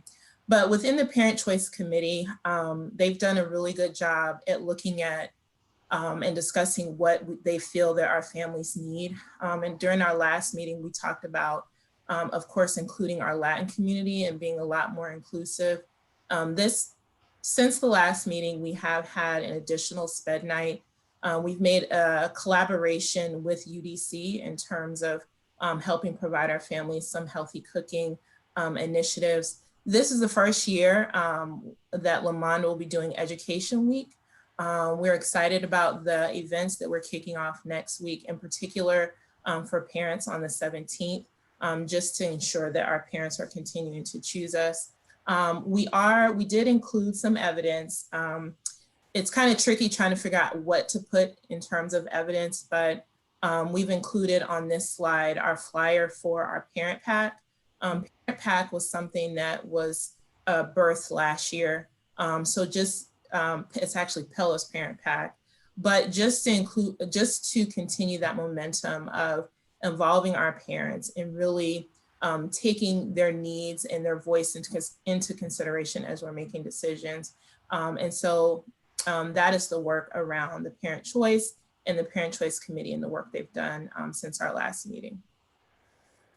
For the Tolson campus, we have a series of parent cafes that have initiated since our October meeting. These parent cafes did take place this week, highlighting we wanted to ensure that our families were comfortable with our Q2 schedule. So we had intimate sessions by the grade level bands where we met with several families. We took attendance using our Google link. so that our families could practice using the Google link just as their scholars do. We also modeled our PowerPoint presentations that their scholars will see on Wednesdays, and we received feedback. At our next meeting, we will share the data of that feedback with the board. And down below, you will see a sample of the flyer that was sent out for each grade level team. We also had one for our Latinx community, partnered with Ms. Diapa, who is our Latinx parent liaison. She helped to translate those sessions with us, and we had a great turnout. That's great. So the next slide is just highlighting some of our character and school culture. One of the things we know is that school culture includes everyone. So it includes our staff, our parents, as well as our students. Again, we talked about house, I think, a lot this year. But one of the things we really wanted to do and zero in on is how the house system is directly related to academic achievement as well as attendance. Attendance has been a challenge across DC, across the nation actually, just in terms of shifting to a virtual learning environment and students and families understanding the importance. So we have had some discussion with our staff and our house leaders around really making sure that those are the areas where we highlight our points for our students, because at the end of the day, we want the house system to have an outcome. And the outcome, of course, is building culture. And part of that is an academic culture of achievement. We also have begun house-led assemblies where house leaders meet specifically with their own teams and their students and parents that belong to that house. Again, having in those house meetings, not only meeting to celebrate, but really meeting to have those tough conversations around highlighting what points we're gaining points in, what points we're not gaining points in, and again, making sure that there's a strong connection to achievement, academic achievement. Another thing that is important to mention just about our school culture, we talked last time about our lunch bunch. I did want to do a little bit of digging just in terms of what those topics are and how those lunch bunches are led. And one of the things I'm really proud of is that for our school psychologist, which leads the lunch bunch, is that they're student led, and he allows students to drive the discussions and to come up with solutions on various things that they are feeling or things that they want to talk about. We have entered our season of our essay contest across Imagine, and we're really happy to know that it's based on social justice issues. And our 3rd through 5th grade students, as well as our K-2 students, are now involved because we also have launched our poster contest around social justice issues as well. Another thing that we really have been talking a lot with Tolson between both school leaders and our leadership teams is how can we provide some additional support for teachers and staff around some additional asynchronous learning days and opportunities to plan.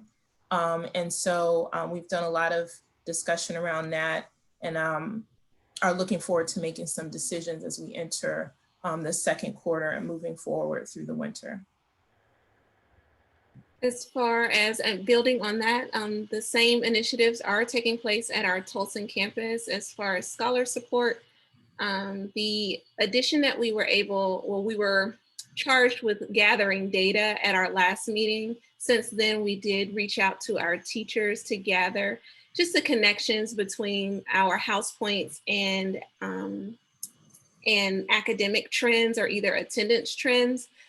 The teachers at Tolson were able to provide some reflections. I did link them here, but I will create a chart for our December meeting so that is visible to everyone.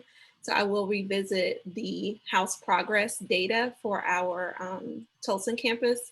And then as far as staff support, I do just want to build on what Ms. Pella stated. We did take into account this month, really building on the staff support needed around our schedule. So we held a focus group at the Tolson campus around the the asynchronous schedule and what a asynchronous day could look like, and they were a part of that decision making.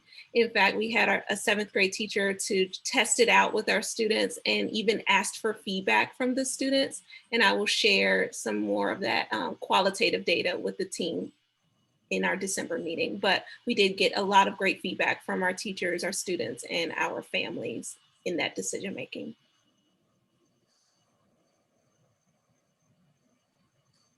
So I will not go too in depth around teaching and learning. I know during our Academic Excellence Committee meetings, we'll spend a lot of time here. But one of the things that has really hit home for our teachers at Lamond is really looking at teacher-led professional development. So one of the things we want to make sure is that we're providing teachers with professional development that they feel that they need. In their growth plans, looking at the areas that they know that they want to develop in is an area that Lamond wants to improve upon. We don't want teachers at the end of the year to ask themselves, well, what did I gain this year? And not have a clear understanding or a clear reflection on how they feel that they need to grow and how that need was addressed throughout the school year. We also are spending a lot of our energy around building strong mini lessons. As we know, virtual learning is condensed. And so just really making sure that we're very intentional about building clear objectives, our connection to our standards, our priority standards, as well as having a strong mini lesson, be it the mini lesson pre-recorded or live. Those are the 2 areas that we are focusing heavily on. Oh, there's two additional areas. Another area is in terms of coaching, kind of shifting our coaching to a show and not tell coaching style, spending a lot more time modeling and showing teachers and giving them examples in real time. That's the direction that we're going in terms of teaching and learning for Lamond. And I will highlight on just the optimizing our virtual tools. So at both campuses, we've identified virtual tools that we do want to model and engage our staff in and have some safe practice around. At Lamond, I know there's the Nearpod and the Google Quiz, but then at Tolson, we are really digging deep into Google Slides. I shared with the staff that it is like the Swiss Army knife of Google. You can do pretty much anything with it, a drag and drop, highlight, whatever it is that you want to do to maximize the engagement in your lesson, you're able to do. So we're digging deeper into what that looks like, both synchronously and asynchronously. And I know that it was requested to have some photos of our project-based learning or some artifacts. So what you have here, we featured one teacher, Mr. Moses, who is our fine arts teacher at Tolson. He had a project with our 5th and 7th graders, so our middle school scholars, and it was on portrait art, our portrait painting, and so they featured, and what Mr. Moses typically does in his lessons, he either features an artist or he opens with a text, a book of some sort to engage the students in the type of art, and then he connects it to the other curricular areas. So I know that Nashandra has shared earlier, our focus is around that unit planning, and the big thing around unit planning is what does it look like cross-curricularly? How are you tying in math, science, reading, social studies? And through this project, Mr. Moses allowed the students to unpack the work of Wiley, which he is a social justice artist, and they were able to recreate the art of Wiley on their own in a Zoom platform, and he took pictures of it to help build their portfolio. That's great. Thank you. So for the next slide is just some of our teaching and learning focus areas. Just to echo Mr. Miller's sentiments around this being new for every teacher. Every teacher at this point is a first-year teacher virtually. And so through our walkthroughs, it can be a little bit intimidating. You feel new, you feel exposed, you're exposed to parents. Now you're a principal and you're director, and our Rise Up team is coming. And so we just want to make sure that teachers know that this is about support. It's not about, oh, I caught you not doing something right or anything of that nature. So our focus areas for Lamond are virtual instruction through support. And through that support, it comes from, of course, things that we already know about instruction and brick and mortar model, but also additional supports in terms of doing our research on the leadership level to make sure that we're providing them tools and advice based on the best research that is out. In a couple meetings past, we had a lot of discussion around Dr. Sula and some of her strategies. And so again, just really making sure that our teachers know that we are here to support and not necessarily penalize. We do continue our early literacy focus. We did decide to include third grade as well, just because of the gap in March through June, as well as for us, when we're looking at the virtual learning experience, especially for literacy, you have a very short window of time. And within that short window, being able to prioritize teaching students how to read versus teaching students how to comprehend their reading. Based on some of the data from our second graders from last year, we decided to include our third graders into that phonics, fluency, and phonemic awareness focus. And again, just our focus on middle school math for our fifth grade scholars. And same across Tolson, where we're looking at the early literacy, more specifically our third grade reading. We know that there's a shift in the reading where our scholars are learning to read to reading to learn. And we want to ensure that our scholars that are in third grade are on grade level and they're reading in order to comprehend the complex text of a third grade classroom.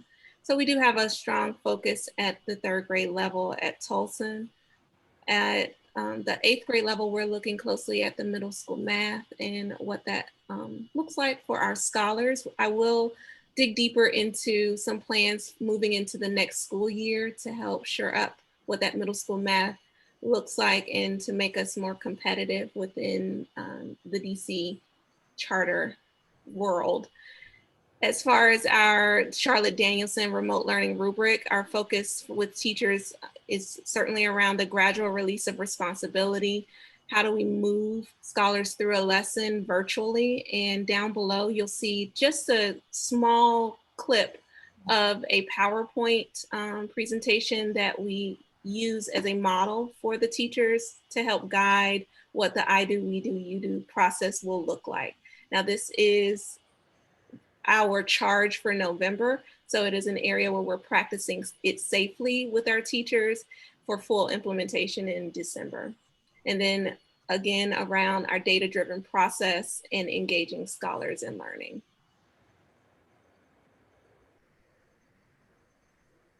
So this next slide just highlights some of our new school development initiatives. Our school development team has really been working with our parent choice task force to really think about how we are going to dig ourselves out of where we are, just in terms of enrollment at both campuses. And so for our elementary and middle school, we've kind of our teams have looked at what are the strengths of both schools, just in terms of being able to stand out. And Lamond has pretty much been known as the art school. We have all these wonderful performances. We have our specials teachers who are very art-based in their approach, even our PE teacher. And so building on the strengths that we already have, they had the suggestion, or they came up with building a more of an arts-based program. They've started doing research in the development of our students through the use of instruments, for example. They found a program that provides scholars actual instruments, which of course would have to expand our music department to having a music teacher who actually is able to teach instruments, for example. And then we looked at Tolson over the years. Tolson has always beat us in athletics. They've had cheerleading competitions and things where their scholars and parents have been really invested. And so with that, shifting our focus to and being college preparatory, we know that going to college is heavily academic based, but you also have to look at those extras. And being able to prepare our students, we want our students to leave our schools with the extras. And that focuses around arts and athletics. There's also been some discussion, and it's interesting that we've had discussions about this, about expanding our schools towards 7 and 8, just in doing some research in some of the charter schools surrounding Ward 4, where we are located at Lamont. Just trying to find out the number of schools that do provide expansion towards 7 and Ward 8 and seeing how we can tap into that. Our school development team has actually started doing the work of looking at the cost of transportation and the different methods that other schools use, pickup points, and also thinking about how we would advertise that and how we would push that and the financial implications during COVID, which is of course a challenge because we have a lot of other financial challenges. But those are all initiatives that are on the table. Our teams also to further expand our early childhood program, just in doing some research of the wants and desires of our early childhood parents, meaning our pre-K parents, and what some of the other schools in our areas do offer is Spanish immersion and how we could actually go about tapping into that. Luckily, our new pre-K curriculum also has a Spanish immersion component, but they're also doing some work in looking at the rules and guidelines around actually becoming a certified Spanish immersion school. And so that is where we are in terms of new school development. Miss Stone will okay. the middle school initiatives, I'm sorry. The only two I want to highlight, just linking back to what I mentioned earlier about thinking about what this looks like for our 8th graders, looking closely at our master scheduling and doing some course expansion. So creating a schedule where we can bring in additional math classes. So we don't just have one Math 8, but we can offer an algebra or an algebra 1, maybe even a pre-algebra, so that our students can begin receiving high school credits before high school. And then also doing the same with our foreign language for Spanish. Oh, yes. I'm sorry, I had a thought, but I'm going to keep it here until next month. Okay. So in terms of our next steps, we'll just highlight the ones in red. Those are new. We didn't completely start next steps all over from scratch because it was such a short window of time between the last next steps. But in terms of character and school culture, again, just looking at making adjustments around our asynchronous schedule. We're looking specifically at Wednesday for Lamont. Tolson, I think, uses Wednesday as an opportunity to have scholars catch up and do work. I have reached out to a couple of other tier 1 schools to see how they actually implement that particular day and what purpose they use it for scholars as well as teachers. And so that is an area for school culture. And then school development, one of the new areas was around parent choice, expansion towards 7 and 8, and then looking at an arts focus for Lamont.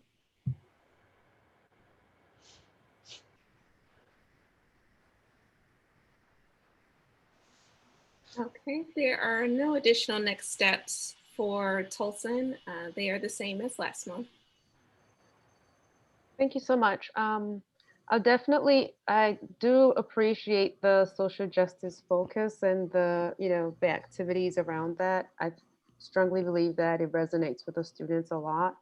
Do have a few comments. I recall that at some point Tolson put out a statement about a year or two ago dispelling the I do, we do, you do model. And even when you Google I do, we do, you do, there is some controversy over that sometimes it does not promote critical thinking.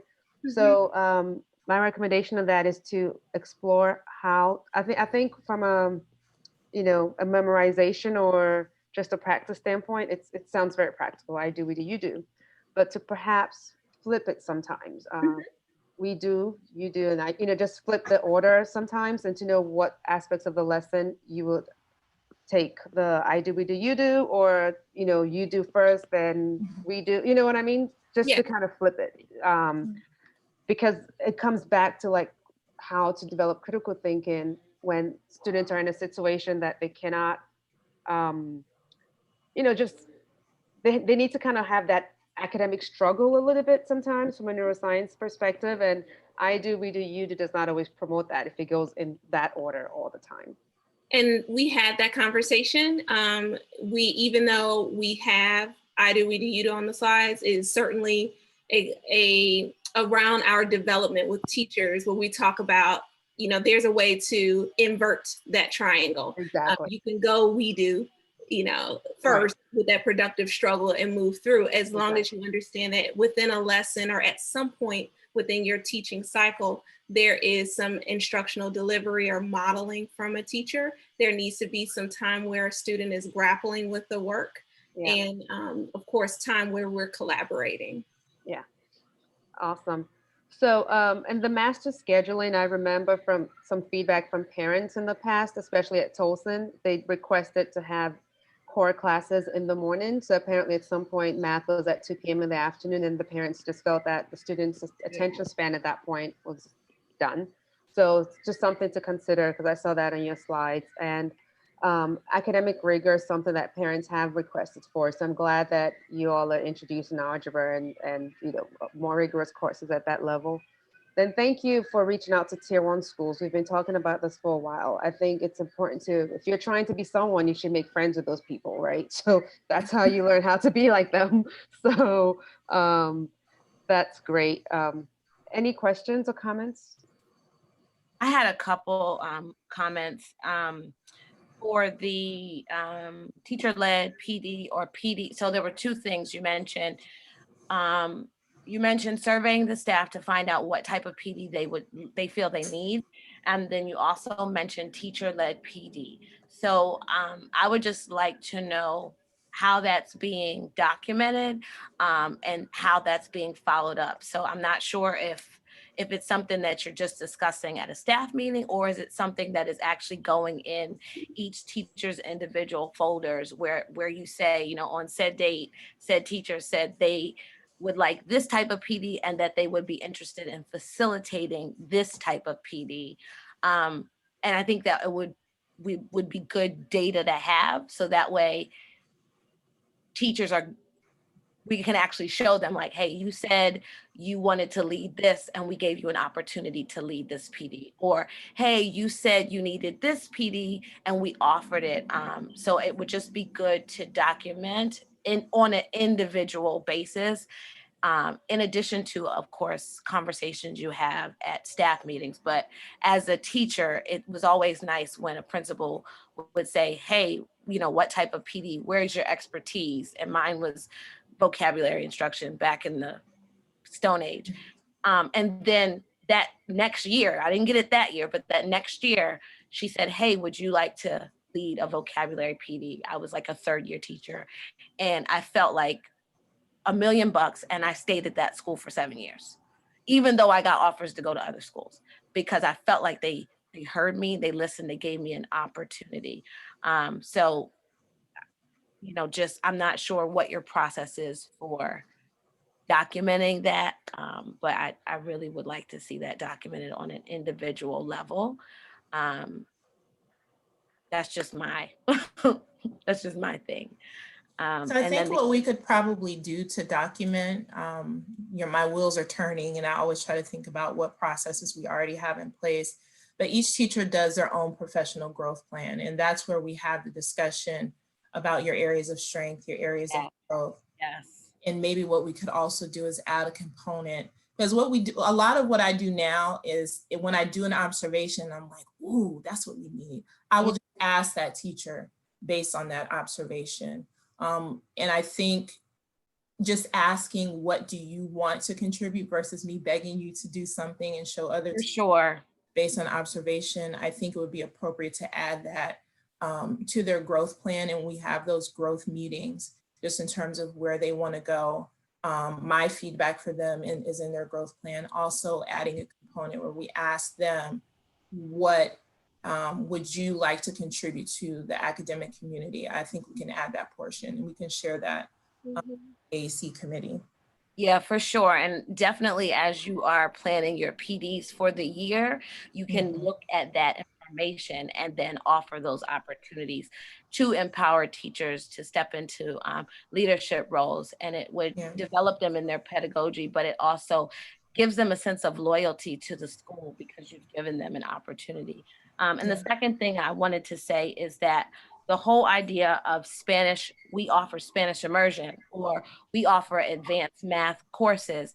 That's kind of what we've been talking about for the last several years. Like what sets your school apart? Exactly. And what is it that's tangible for a parent? Because character is not tangible for me as a parent. Like, what does that mean? I don't know what that means, but we advocate social justice by adding the arts. Is something that as a parent, I'd be like, oh my goodness, a school about social justice and the arts. Okay, I'm with you.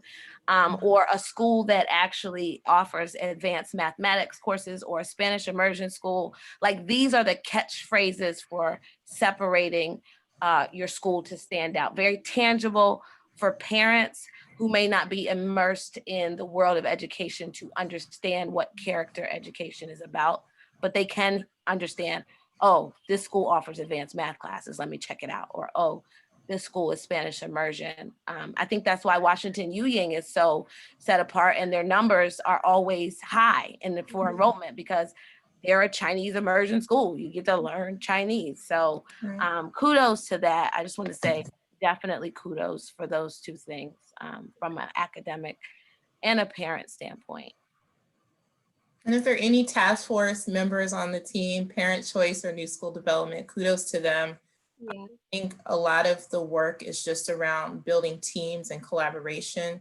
And a lot of the work is around facilitating ways for people to communicate and come out with their best, their best ideas and strategies for moving our schools forward. So I'm just really proud of our teams this year. I know it's annoying probably to have these meetings as regularly as they do. And I want you to work in the progress monitoring tool and all of the direction that we're trying to go in. But just what has come out of working in this manner has just, I'm speechless and just really proud of all of the work that everyone is doing.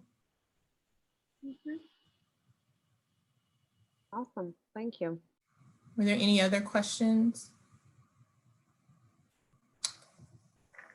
I do, oops, sorry.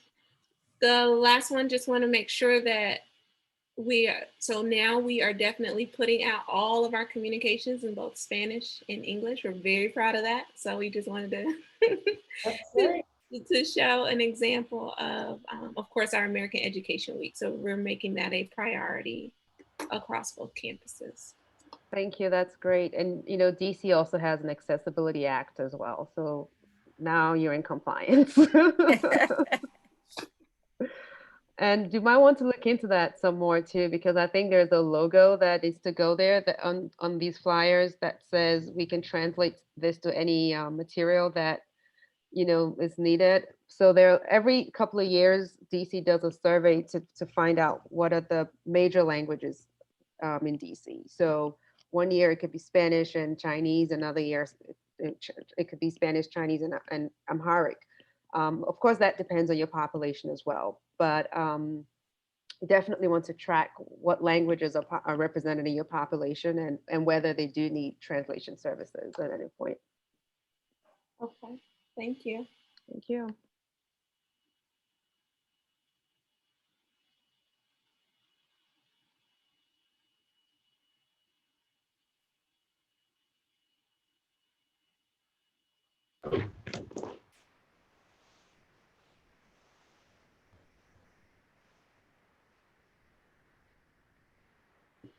What's next, Rebecca? Sorry, I didn't realize I was on mute. SPED report.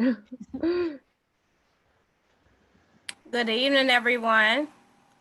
My name is Angela Allen.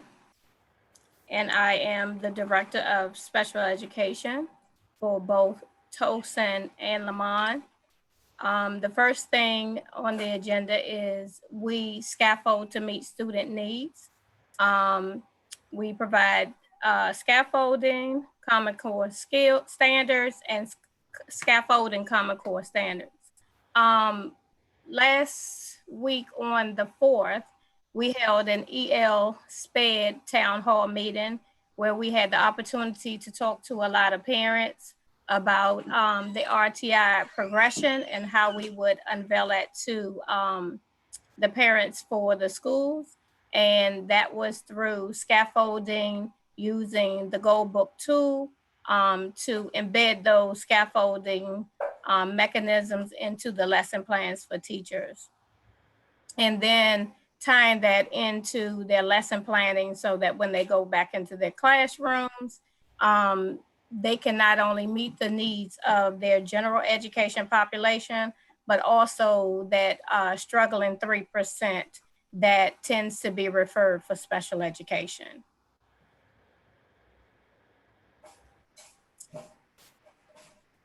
During that town hall meeting, we also were able to speak to the combined families of the primary special education population program that we had to merge together from both campuses.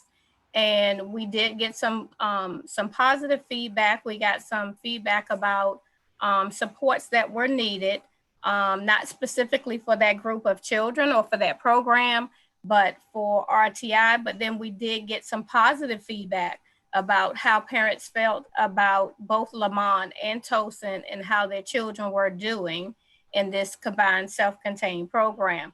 That initially parents were a little apprehensive because it was thrust upon them due to one of the staff members resigning due to a crisis within his family, but that that their children are now transitioned in and that the staff is very accommodating.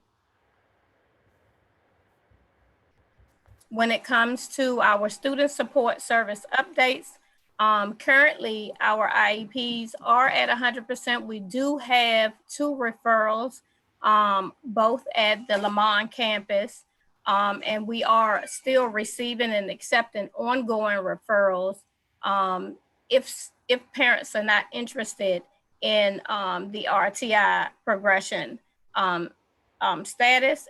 We definitely do take direct referrals. Our EL plans have been updated to have SIT plans, and all parents who have students who have EL plans, those have been updated at 100%. And our 504 plans all have been updated to have SIT plans with the parents in a Zoom conference. Our current measures as they are on the OSCE compliance scale for the entire LEA, we are in the middle of our reevaluation. So we are at 50% capacity for the entire year. Our compliance for timeliness for IEPs are at 100%. And our compliance for eligibility is at 50% because we still have 50% to go.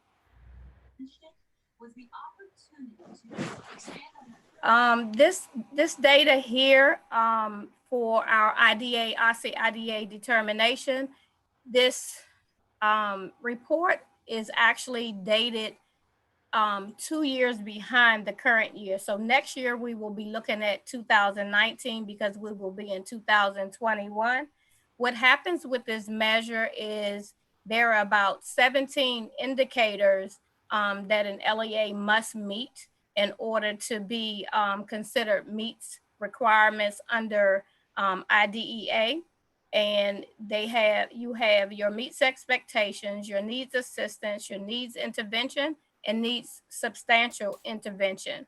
I can say that we, after the prong 1 and prong 2 corrective actions, we were able to meet requirements at 90.28%.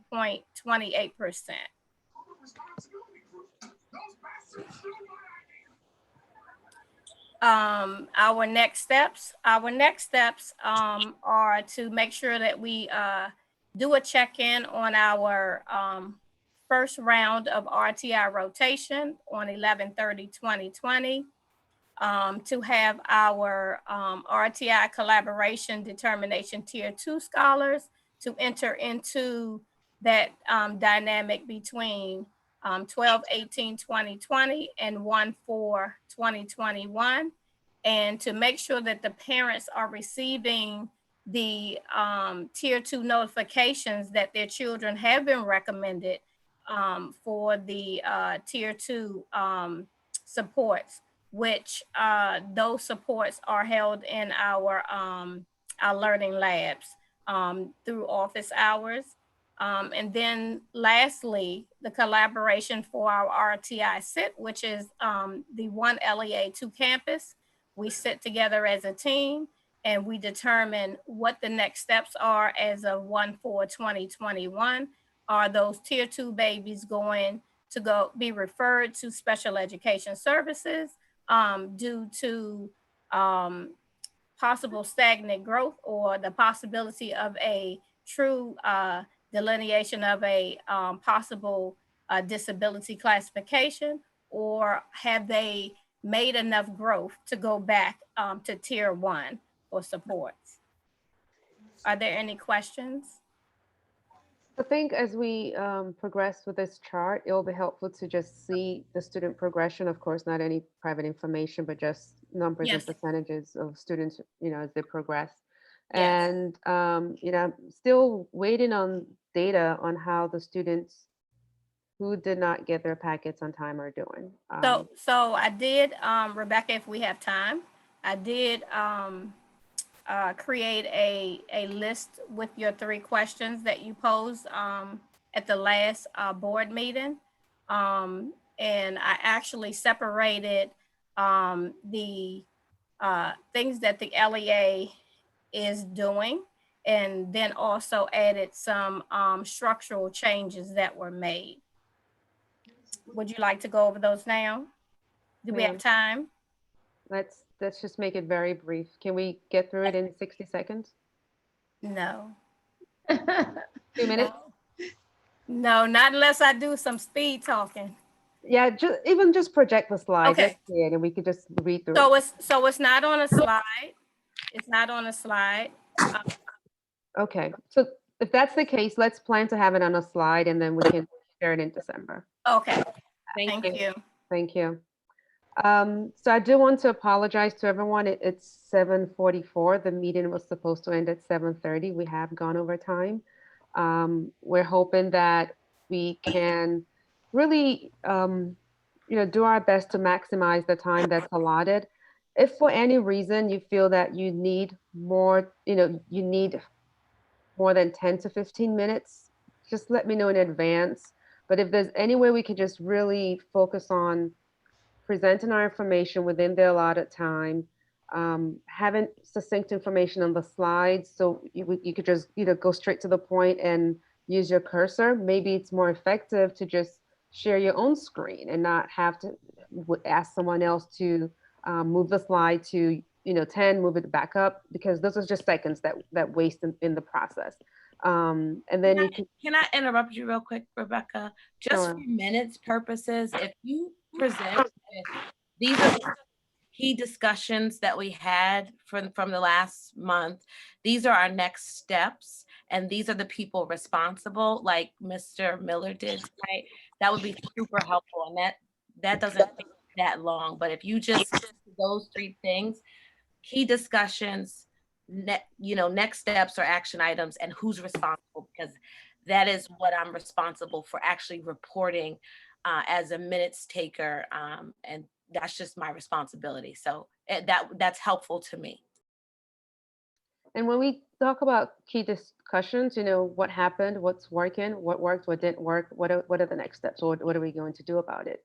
I don't think everything is rosy, so it's just helpful to just get the full picture, and we can all work together to make things better. So with that said, we are now at any other business. We've talked about committee and compliance updates, and we did, mentioned the charter renewal review, which is an ongoing process last week. So are there any other questions or comments or anything that we need to talk about? For the sake of time, at the December meeting, Toby, I'll kindly ask that when we talk about old business, that we look at the action items from the month of November and the month of October, since we did not discuss them today. Just to make sure that the action items that were documented in the minutes have actually been acted on. Okay, thank you, everyone. So we are going to go into a closed session. And before we do that, I would need to request a motion first to confirm that we have majority of the board members still on the line. Carrie, Susan, Orinthia, Austin, are you there? I think Okay. you had to go. They I have don't to know if go. Chris. I'm sure Chris is gone. Yeah, I don't know. Okay. I think they had to go. Got it. So we have Alteria, Carrie, Susan, Orinthia, and me. Okay, we still have a majority. So that's perfect. And before I close the meeting officially, I'd just like to request a motion of the board to move to a closed meeting to discuss employment matters under Section 2575B10 of the DC Open Meetings Act. This exception allows for the board to discuss the appointment, employment assignment, promotion, performance evaluation, compensation, discipline, demotion, removal, or resignation of government employees in a closed meeting. May I have a motion to move and second it, please? I make a motion to move to. Susan will second. Thank you. So we have a roll call vote needed to be taken. Can you just state your name and I? Arinthia Harris, aye. Susan Sabella, aye. Alteria Brown, aye. Carrie, are you there?